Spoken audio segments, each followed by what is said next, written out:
हैं, हम आनंद का अनुसंधान करते हुए वंचित हो रहे हैं जन्म जन्मों, फिर वंचित होते हुए भी हमारे कोई चेतन नहीं, पुनः पुनः वही वस्तु पदार्थ के माध्यम से ही हमको आनंद के अनुसंधान के लिए एक तत्परता, एक विश्वास जो मिलेगा, आनंद मिलेगा, इस तरह से जन्म जन्म वंचित हो रहा है। आनंद यहाँ है नहीं, होता नहीं, हो नहीं सकता है। क्यों? आनंद आत्मधर्मी है, जड़ धर्मी नहीं है। आनंद आत्मा से संबंधित है। आत्मा और आनंद अलग पदार्थ नहीं। जो आत्मा है वही आनंद है, जो आनंद है वही आत्मा है। और जोड़ीय वस्तु जो है इसमें आनंद है नहीं, और हम जोड़ीय वस्तु में आनंद अनुसंधान करें, मिलेगा। जोड़ीय वस्तु किसे कहते हैं? जो आंख खोल के जो भी वस्तु नाम रूपात्मक जो भी वस्तु पदार्थ हो देखते हैं, जिसका नाम है रूप में रूप है, उसको कहते हैं जड़, नाम रूपात्मक संसार। आत्मा है चेतन धर्मी, आत्मा स्वयं आनंदमय है। होते हुए भी वो दुखी होकर, स्वप्न जगत में जैसे हम दुखी होकर के देखते हैं हमारा सब कुछ खो गया, हम लूट गया, एक राजा, लेकिन हम स्वप्न देख रहे हैं हमारा राजपाट सब लूट गया, और हम दुखी होकर के अब घूम रहे हैं, दुखी होकर के। कहाँ गया हमारे वो आनंद, कहाँ गया हमारी वो संपत्ति? अब हम भिखारी हो गए हैं। लेकिन है नहीं, ऐसा नहीं है, ये स्वप्न है। ऐसा ही जीव स्वतः आनंदमय होते हुए भी वो बहिर्वस्तु, दृश्यमान जागतिक वस्तु पदार्थ के भीतर से आनंद अनुसंधान में तत्परता के साथ उस वस्तु पदार्थ के प्रति आसक्ति के कारण पुनः पुनः उसके पीछे ही वो आनंद अनुसंधान करते हुए वंचित हो रहा है जन्म जन्म। ये भ्रम है, ये है माया। सत आनंदमय है। कस्तूरी मृग के भीतर सुने हैं, जब कस्तूरी जन्म लेता है ना, होता है, तो वो भागता है वन वनांतर। कहाँ से वो सुगंध आ रहा है, कहाँ से सुगंध आ रहा है, भागता है वन वनांतर। है अपने भीतर, लेकिन ढूंढ रहा है बाहर, भागता है, भागते भागते भागते भागते वो प्राण त्याग कर देता है। लेकिन है उसके भीतर वो कस्तूरी मृग, कस्तूरी अपने भीतर है। ऐसा ही जीव चैतन्य सत्ता सत आनंदमय है। लेकिन विस्मृति, ये विस्मृति है माया। और वो आनंद तो सत आनंदमय है।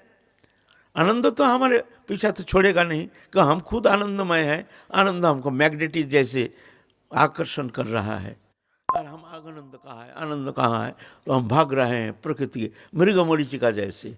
मरु प्रदेश में, रेगिस्तान में सूर्य किरण से दूर से दिखता है जैसे पानी है, पानी के ऐसी प्रतिबिंब जैसे दिखता है, पानी का जैसे ही, लेकिन पानी है ही नहीं। प्यासा जीवात्मा सोचता ही पानी है, भागता है, भागते भागते भागते भागते प्राण त्याग कर देता है। क्यों? वो है ही नहीं, देखने में लगता है पानी है। ये विस्मृति, स्वरूप विस्मृति के कारण, स्वरूप मैं आनंदमय हूँ, ये विस्मृति। क्यों विस्मृति हो गया? शरीर मैं हूँ, इसमें हमारे विस्मृति हो गया है। स्वप्न जैसे शरीर को मान लिया मैं हूँ, जड़ को मान लिया मैं हूँ, मैं जड़ बन गया हूँ चेतन होते हुए भी। तो जड़ में तो आनंद है नहीं, और चेतन जो स्वरूप तो भुला दिया। अब आनंद तो हमको छोड़ता नहीं है। कहाँ है आनंद? आनंद ढूंढ रहे हैं, जन्म से लेकर मृत्यु तक मिलता नहीं है।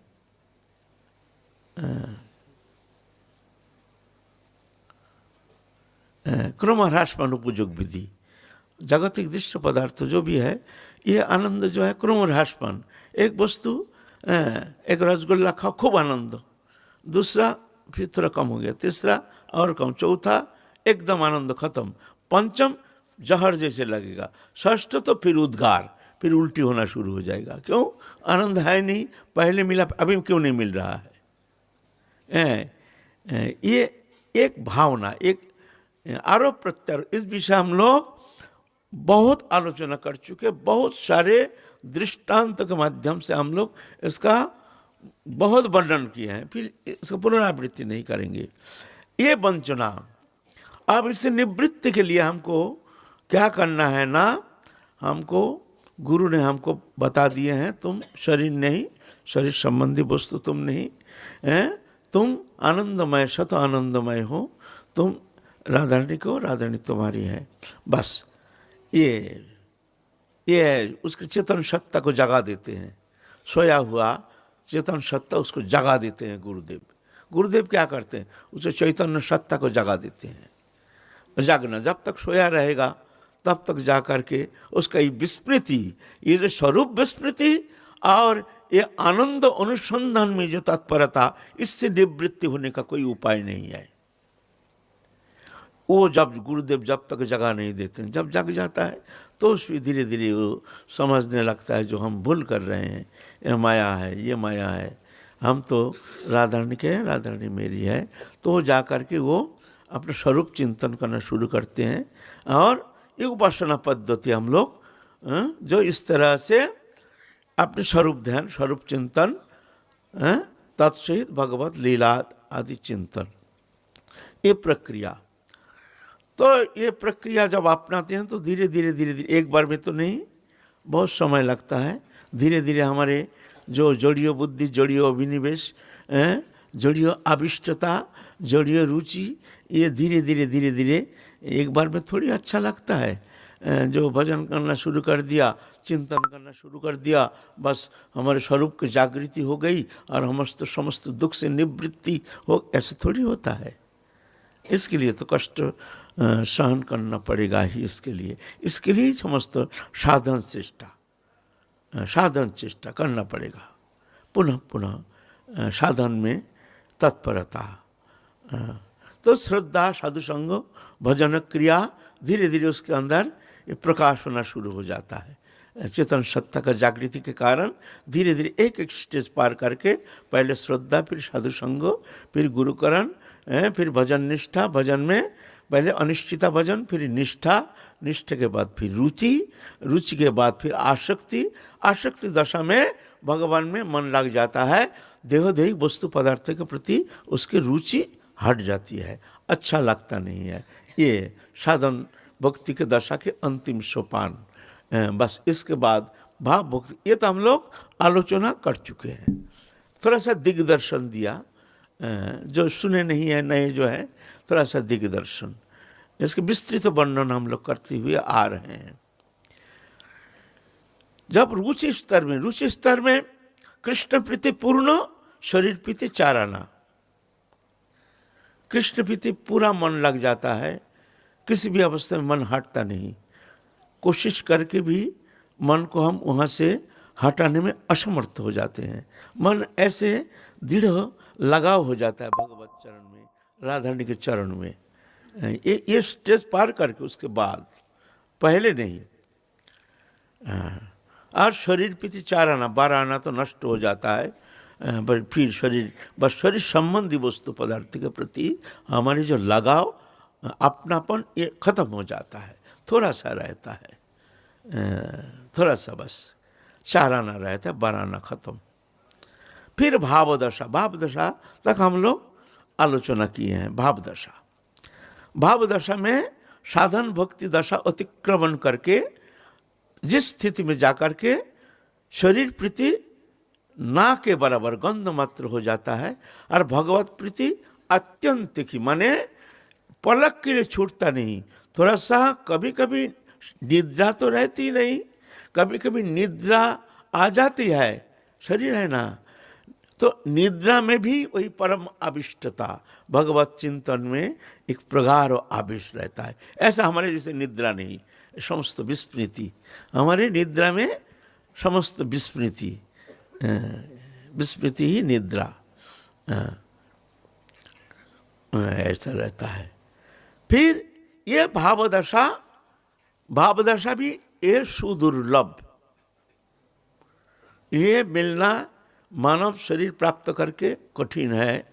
यहाँ भी पहुँचना बहुत कठिन नहीं, बहुत कठिन है, लेकिन यहाँ पहुँचना बहुत कठिन है, बहुत कठिन है। लेकिन ये भी निरापद भूमि नहीं। निरापद माने जिस भूमि में जाने से साधक किसी भी अवस्था में दृश्यमान जागतिक वस्तु पदार्थ भोग्य पदार्थ के प्रति किंचित मात्र उसके चित्त वृत्ति किंचित मात्र आकर्षित होता नहीं है, अच्छा लगता नहीं है। अनंत कोटि ब्रह्मांड के समस्त सुख समृद्धि एकीभूत करके उसको प्रेजेंटेशन करने से भी उसका मन किंचित समय के लिए भी उसको मन को आकर्षित करके विषय वस्तु पदार्थ के प्रति उसका मन को आवेशित करना संभव नहीं है। ऐसे हो जाता है, वह है निरापद भूमि। जिस भूमि में जाकर के साधक का जड़ चेतन ग्रंथि, ये जड़ और चेतन एक ग्रंथि लग गया है। जड़ है शरीर, चेतन है आत्मा। शरीर ही नहीं, इसके भीतर और एक शरीर है, गुणमय शरीर, सूक्ष्म शरीर, लिंग शरीर, अविद्या शरीर, उसका बहुत सारे नाम है। वो कुछ गुण से आवृत है। गुण दिखता नहीं है, सिर्फ गुण से आवृत है। उस गुण में आवृत होकर के बीज स्वरूप है, वह बीज होना संभव नहीं है। वो गुणमय शरीर, लिंग शरीर जो कहते हैं, अविद्या शरीर, वो नष्ट होना जरूरी है। तब जाके साधक उसको कहते हैं निरापद भूमि, जहाँ जाकर के उसका इस संसार दृश्यमान वस्तु पदार्थ से पूर्ण निवृत्ति हो जाती है, अपने स्वरूप में स्थित हो जाते हैं। पूर्ण आनंदमय, शांत, एकदम शांत हो जाता है, स्तब्ध हो जाता है, निश्चिंत हो जाता है, मुक्त हो जाता है। स्थिति में फिर साधक कभी फिर लौटते नहीं संसार में किसी भी अवस्था में। जद गत्ता न निवर्तन्ते तद धाम परमं मम, वो है निरापद भूमि। उस भूमि में जब तक नहीं पहुँचते तब तक जाकर के साधक, ये भूमि से भी साधक कभी कभी ऐसे गिरता नहीं है इस भूमि में जाने से, लेकिन कभी कभी एकदम पूर्ण मुक्ति नहीं, कभी कभी जन्म चक्कर में पड़ जाता है। कभी कभी एक आध जन्म, ज़्यादा नहीं। जब भावदशा में जब साधक पहुँचता है तो संपर्क संसर्ग, ये सबसे खतरनाक है। मान लीजिए हमारा मन, कभी कभी ऐसी स्थिति आ जाती है जो मन में कुछ कामना वासना है नहीं, बस जैसे मन में ऐसा है कि आप संसार पूरा जल जाए तो हमसे कोई मतलब नहीं, हमारा चित्त वृत्ति किंचित समय के लिए भी उस विषय वस्तु पदार्थ से हमारा मन आकर्षित होगा नहीं। कभी कभी लगता है ऐसे ना है, बीज रूप में है वो। कभी वस्तु संसर्ग अगर प्रबल हो जाता है तो कभी कभी वो मन को खींचने में सामर्थ्य है। माया में इतनी शक्ति है, इतनी शक्ति है। हमारे अंदर 4 कसाई है। कसाई किसको कहते जानते हैं? कसाई माने जो गोहत्या करते हैं ना, हत्याकारी, उसको कसाई कहते हैं। काटते हैं, गो कसाई। गो सांप को तो हत्या करना होगा नहीं, तो वो कसाई, उसका दया माया नहीं, वो काट देता है। तो कसाई गो हत्याकारी, गो कसाई, कसाई कहते हैं। हमारे भीतर एक कसाई है, वो हमारे भजन जीवन को इस तरह से कसाई के जैसे ही वो नष्ट कर देता है।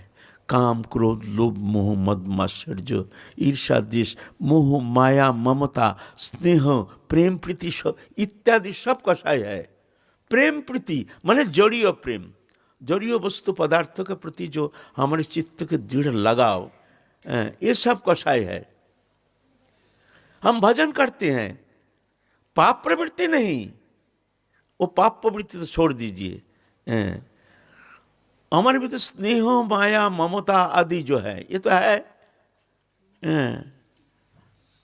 ये तो जाता नहीं है, ये तो जाना सहज नहीं है। ये भी कसाय है, भजन को चौपट करने में समर्थ है। आप जानते हैं, आपका घर का छोटा सा एक बच्चा ना आपका भजन जीवन से छुड़ा करके वो संसार में ले जाने में समर्थ है, भजन छुड़ाने में समर्थ है। इतनी शक्ति है उनमें, ममता, स्नेह, माया। छोटा सा बच्चा आपका समस्त भजन को चौपट करने में समर्थ है ना।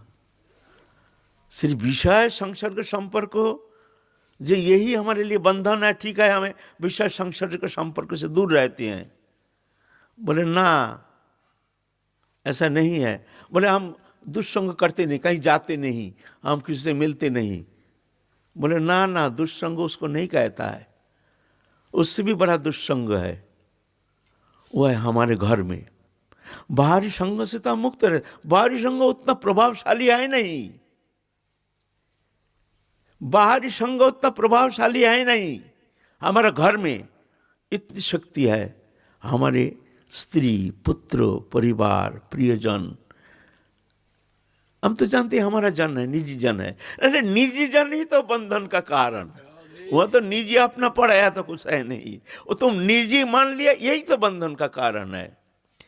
वही तुम्हारा भजन जीवन को चौपट कर रहा है, निजी जन। तो ये दुष्संग से, बाहरी दुष्संग से, दुष्संग किसको कहते हैं? जिस संग का प्रभाव से हमारे भीतर भजन का आवेश छूट करके विषय वासना, विषय वस्तु पदार्थ के प्रति चित्त के लगाव, आकर्षित हो करके वो विषय अभिनिवेश आ जाता है, इसको कहते हैं विषय, दुष्संग कहते हैं। तो उससे भी बड़ा दुष्संग है हमारा घर में। हमको जानते नहीं, हमारा स्त्री, पुत्र, परिवार, भाई इसको छोड़ के कहाँ जाएंगे ना। वो तो यही तो सबसे बड़ा दुष्संग। बाहरी संग उतना प्रभावशाली नहीं है, ये बड़ा दुष्संग जो है घर में अपना प्रियजन, जिसको हम अपना मानते हैं, प्रिय मानते हैं, ये तुमको, तुम्हारा भजन जीवन को चौपट कर रहा है, आगे बढ़ने नहीं देता है। ना ना, भजन करो, भजन करो, तुम भजन करो। भजन तो करते हैं, लेकिन उनका स्नेह, ममता, वो तो हमारे भीतर बैठा है ना, वो तो हमारे भजन में बाधा नहीं देते हैं। लेकिन उनका कुछ हो जाता है, कष्ट होता है, दुखी हो जाता है, तो फिर हमारा भजन छूट जाता है। अरे पहले इनका सेवा करो, ये बहुत दुखी है, बीमारग्रस्त हो गया, अब हमारा भजन छूट गया, अब हैं। तो ऐसा नहीं, पहचानना मुश्किल है। यह है, इसको कहते हैं कषाय। ये खा जाता है, काम, क्रोध, लोभ, मोह, ममता, प्रेम, प्रीति, ये सब कषाय। तो कषाय चार प्रकार है, जागृत कषाय, एक सुप्त कषाय, एक मूर्छित कषाय, एक निर्धुत कषाय। कषाय चार प्रकार। पहले जागृत, सुन लीजिए थोड़ा सा, ये हमारे हम किस तरह से भजन जीवन में हम कहाँ है, ये सब जानना जरूरी है। साइंस है, ये साइंस है, विज्ञान है, ये कोई भावना नहीं, ये कोई ये नहीं, कल्पना नहीं, ये बड़ा विज्ञान है। कषाय, जागृत कषाय, भजन करते हैं लेकिन छोटी सी बात पर हमारे भीतर विक्षेप आ जाता है, क्रोध आ जाता है, इंद्रिय चांचल्य आ जाती है, इंद्रिय भोग्य पदार्थ के प्रति हमारे चित्त के एक चंचलता आकर के जीव भजन जीवन चौपट कर देता है। छोटी छोटी विषय सान्निध्य, संपर्क, संसर्ग, चिंतन इत्यादि कारण हमारे भजन को कभी कभी चौपट कर देता है। फिर हम ठीक हो जाते हैं, फिर भजन करने के लिए चेष्टा करते हैं, तो इसको कहते हैं जागृत कषाय।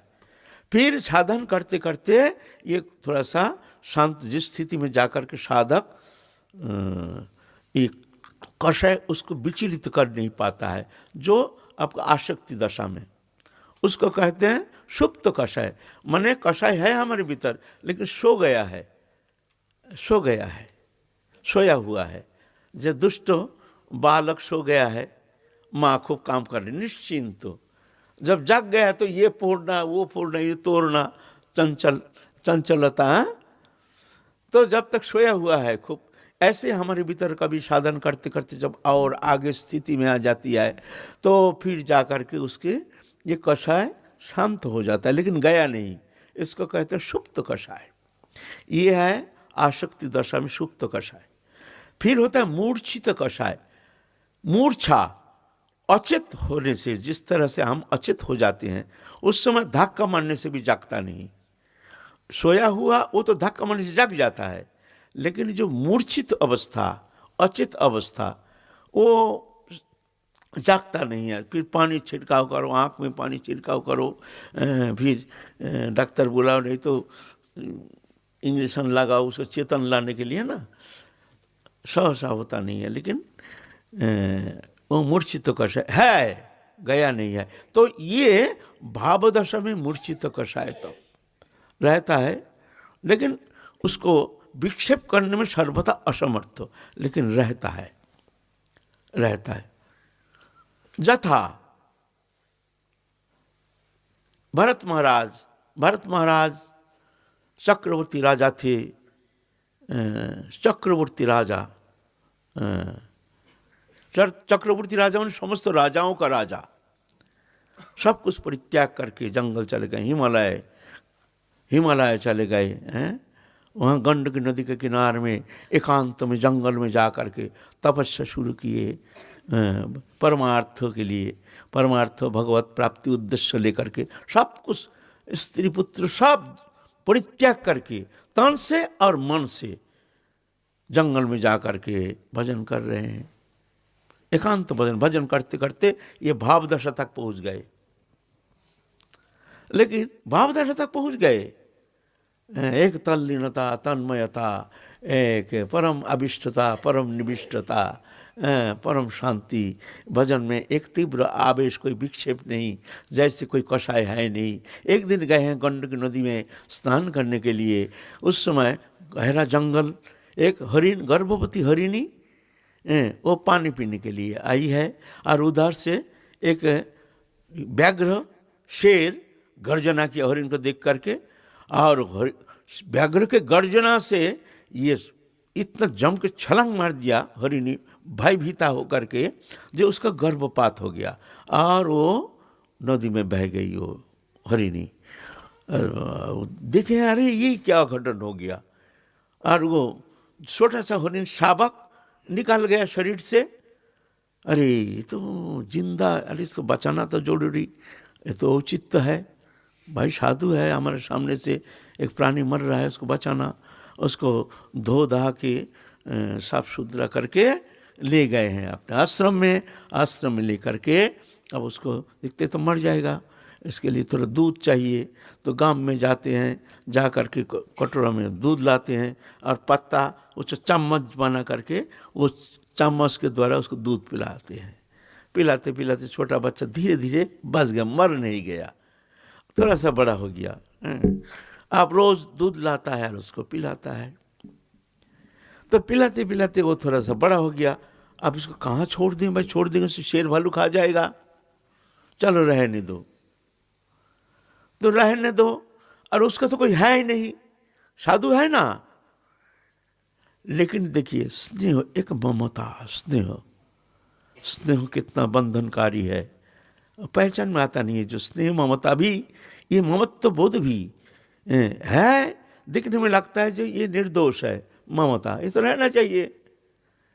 एक अबोध प्राणी के प्रति ममत्व बोध, एक स्नेह, ये तो रहना चाहिए। लेकिन वो भी बंधन का कारण कैसे बन जाता है। धीरे धीरे वो शावक बड़ा हो गया, अब उसके प्रति एक ऐसे ममत्व बोध आ गया, सब समय उसको भजन छोड़ के आप गोदी में लेकर के हरा हरा पत्ती घास ला करके उसको खिलाते हैं। दिन के बहुत ज़्यादा समय उस हरिण की सेवा में लग जाते हैं। और हरिण भी, वही बच्चा भी राजा भरत को छोड़ के कुछ जानते नहीं हैं, देखा ही नहीं, उनके पास ही रहते हैं। महाराज तो भजन करते हैं, हरिण सब जाकर के पीठ, माथा से पीठ को ऐसे खुजारते हैं, बड़ा आनंद आता है। कुछ समय आवाज़ नहीं तो कहाँ चला गया हरिण शावक, ऐसा कर थोड़ा देख लिया, ओ ना ठीक है, मन रहता है वही हरिण शावक के प्रति। भजन करते हैं, कर रहे हैं, लेकिन मन बहुत समय कोई आवाज़ नहीं, अरे